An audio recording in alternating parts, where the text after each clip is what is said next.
नमस्कार शेतकरी मित्रांनो, स्वागत आहे तुमचं सर्वांचं आपल्या अंदाजे हवामानाचा या आपल्या यूट्यूब चॅनलवरती. तर मित्रांनो, बंगालच्या उपसागरात साधारणपणे एक कमी दाब क्षेत्र तयार झालेलं आहे मित्रांनो, आणि महाराष्ट्राच्या पुढील 3 दिवस आपल्याला बऱ्यापैकी जिल्ह्यांमध्ये जोरदार पावसाची शक्यता बनत आहे मित्रांनो. तर बघूया आपण IMDच्या मॉडेलनुसार. तर बंगालच्या उपसागरात या ठिकाणी आपल्याला एक कमी दाब क्षेत्र तयार झालेलं आहे मित्रांनो. आणि एक मध्य प्रदेश आणि विदर्भाच्या काही भागात लागून एक हलकीशी चक्रवात स्थिती आपल्याला दिसत आहे मित्रांनो. आणि याच्या आसपास परिसरामध्ये चांगला असा पाऊस दिसत आहे मित्रांनो आपल्याला. आणि आपण बघू शकता त्या साईडला लिमिटवर आपल्याला संपूर्ण विदर्भामध्ये आणि मराठवाड्याच्या काही भागामध्ये चांगला असा पाऊस दिसत आहे मित्रांनो. चला मित्रांनो, योग्यपणे आपण अंदाज देऊ नकाशाप्रमाणे.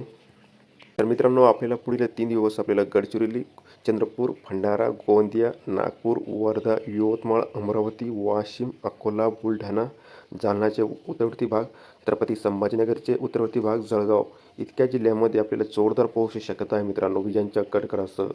आणि या काळामध्ये आपल्याला घाटमाथ्यावर सुद्धा आपल्याला मुसळधार पाऊस आपल्याला पाहायला मिळू शकतो मित्रांनो.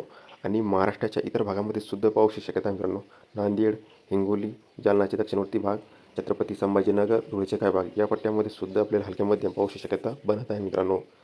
आणि लातूर, बीड, धाराशिव, सोलापूर, अहिल्यानगर, पुणेचे पूर्व भाग, साताऱ्याचे पूर्व भाग, सांगली, नाशिक आणि धुळे, नंदुरबार या जिल्ह्यामध्ये सुद्धा आपल्याला तुरळक ठिकाणीच्या पावसाची शक्यता दिसत आहे मित्रांनो.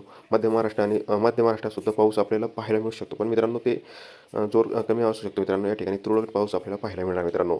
तर सध्याकरता इतकंच. रोजचे अपडेट बघण्यासाठी आपल्या चॅनलला सबस्क्राईब करून सोबत बेल आयकॉनला प्रेस करायला अजिबात विसरू नका. धन्यवाद.